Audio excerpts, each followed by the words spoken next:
kadhaan maali jaartii naa galchaadha. Sinii galee jaartii walitti haa dhufanii bakka inni birrii haga kanaa qofti maanaa guurameef booyaa ture. Booyuu bira darbee immoo barattoota barachuu dhoorge seeneen barsiisu jedhee harakaata isaan beektanii isin obboleessoo bakka sirratti booya gizee hundi ol bahee jecha gizee rabbiin uume hundi. Ani meenaan hin jenne haa jedhu dhiyootana akkami kadhatti dhiirti gizee hunda kadhaan hin toltuu gizee hundaa hima kadhatte gizee hundaa kee kanuma wallaahi meenaan hin jenne haa jedhu. Muhammad bayanaa yeroo kana oduu as keessa jiraate akka zimmedhee qaalii takkaan malee na dhageeffatu sure 100%. Xaxxadee akka na dhageeffatu nan beeka. Maaliif jennaan sirri wal beekna waan ta'eef. Tariitii isin miidhamee yookiin ammoo akka isin jettan kana rakkatee yookiin haadha manaa isa bira haa geettu minaamin no haati manaallee odoo bira geette akkanuma booyanne akkanuma kadhata. Isiin ammoo xurii qeenshaatti isanirra hedduu dhugaa dubbachuuf. Namuma isan seetu namuma ittiin fakkaatu. Namittiin sun jechaadha. Inni garuu waan bakka qabuufif halkanni bu'a guyyaan bu'a haadha ofiitti dawwaleen bu'a. Nama akkana akkamitti gargaaranii itti fidan obboleessoo. Itti fiddee hoo namittiin tun wallaahi isa jala ni ta'etti hin ta'etti. Obbolii tirfiin haasa'in hammaatis tanumatti jirtu bicha haasa'a. Tirfii biraan haasa'in. Ilaala arraba isii dhiisa obboleessoo nama irraa dhaga'u jiraate arraba isii dhiisa. Naaf jira waan ishiin haasottu waan markaza keessa wajji jiran waan ta'eef. Noo haadha saabboo yaa maarree tana adiiftu illee jee. Dubbiin siisoo ba'aa warra jettanii maama bayaaniin booddee walitti finna dhaabaa. Nenjiraan darbinaa taphaqa maama bayaanii durgoo kafalamee fi taa'ee haa mormu nuti immoo irraa dhoowwinaa nama haasa'u afaan dubbii qabuun dhoowwadha. Nenjira barreeffama takka tuqadhu nama afaan ittiin qabin garuu tartiiba seera manaa kabajii. Dubbadhu. Ani rakkoon qabu itti murteessu dhiifama hundummaan keessanuu. Dubbadhu ati badii takkan qabdu dubbadhu ati. Sirri jirta dhugaa jirtu baasa jirtati. Turumba dogo dubbatturee gaafii gaafataa dubbanna nuti akka nama hafi daftaree gaafatanii rakkoo qabu ibsaa gaafadhaa gaafii ayyee gaafadhaa haasaa jalaa bada akka nama looyara maama baanitti gaafii gaafataa dubbanna nuti ayyee itti fufaa. Bareedduu teenya ati maal irratti ol dhabdanii achii baate? Aywa, thank you. Isa remove na godhe. Sababni wanni inni remove na godhe gizee hunda ni booya. Gizee hunda mallaqa guuraadha. Keessaan duratti akkaawuntii nama ergata. Ijoollee amiiraa tana hiraarsa dhugaa dubbachuuf jechaadha. Ani ammoo hin callisuu beektaa afaaniin. Maaf kana gootaa tokkoffaa irra gaafni itti wal xamanne ustaaz Anasiin irratti. Ustaaz Anasiin poostii wayii irra wal lolanii ture waan ture xiqqoo tureera.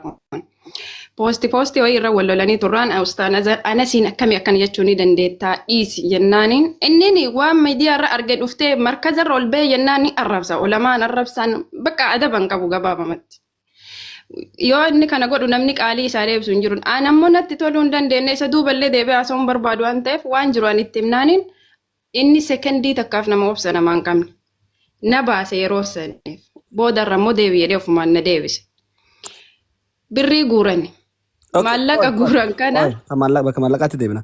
Baatitti meeqa kafaltaa achitti markaza sanitti? Baatitti hin kafalleen dhiifama. Baatitti hin kafalamulleedha. Akkamitti? Baatiin osoo hin taane guyyaa yaani fakkeenyaaf ji'a 2 dura birrii guurreefi. Ati meeqa kafaltee qaraataa turtee quraana? Ana baanta? Kafaltiin markazni? Kafaltiin ani waliigalatti haga bira turetti qarshii 5,000 kafale. Siigalee? 5,000. Kafaltiin laazima ilaalaal. Bar ji'aanillee kafalan akkaataa itti guuran birrii siif immoo jira. Ji'aanin kafalan.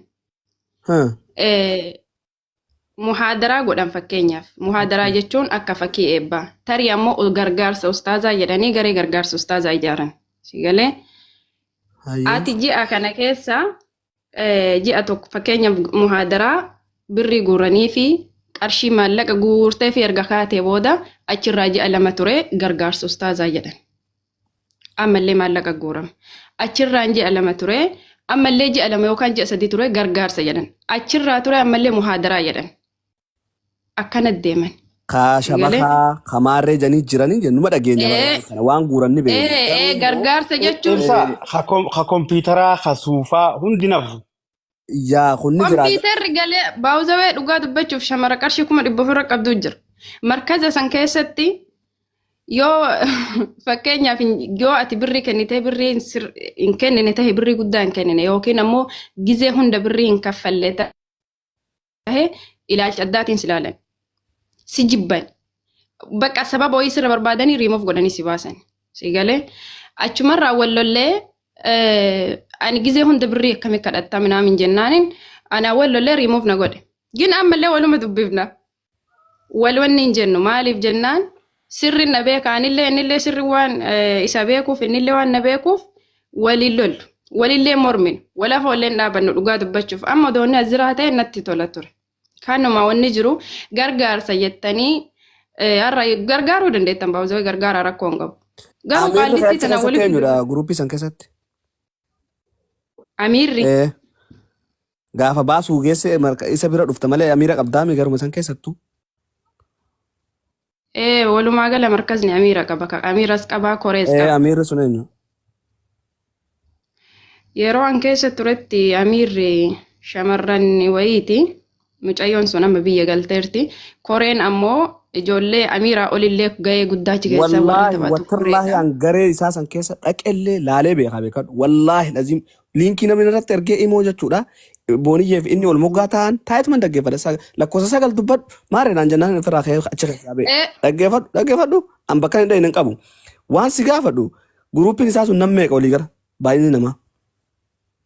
Ani amma keessa hin jiru waan si baasu waan siif galuu qabu amma yeroo kana keessa an keessa hin jiru siin jedheera beeki. Ammallee ammoo quban dhabu. Si galee keessa hin jiru an keessa remove godhee na baaseeraan. Haga na baase immoo tureera. Xiqqoo tutturree amma si galee.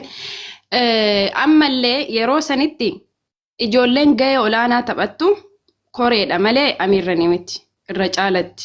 Koreeni nama 2 nama 3. Nama 3 keessa namni 2 gahee olaanaa qaba. Achi keessa mucaa tokko maqaa nama kaasuun hin barbaachisaa bakka kanatti. Barbaachisu na fakkaata. No, hin kaasini yookaan keessan barreessuuf ibsaadhaaf. Barattoota. Turumba dukkaliif amiira sammaqaa hayaa. Amiirri sun hattuudha ofiifu amiirri sun ofiifu hattuudha yoo baasan illee waan qabu. Amiira maqaa Mariama wanni sana Mariama Mubarak mama baana irra dawwale. Biyyoota na takka. Lammiin sororoo dhiifama mana kontoroo galuu dandeessa rakkoon qabu. Dhaggeeffadha. Maama bayaaniin na waama. Yaami. Dawwale yaami haa dhufu inni. Karaan gabaabaan kana jedhan. Maama baay'oo jiraate dubbadoo sororoo ayyee.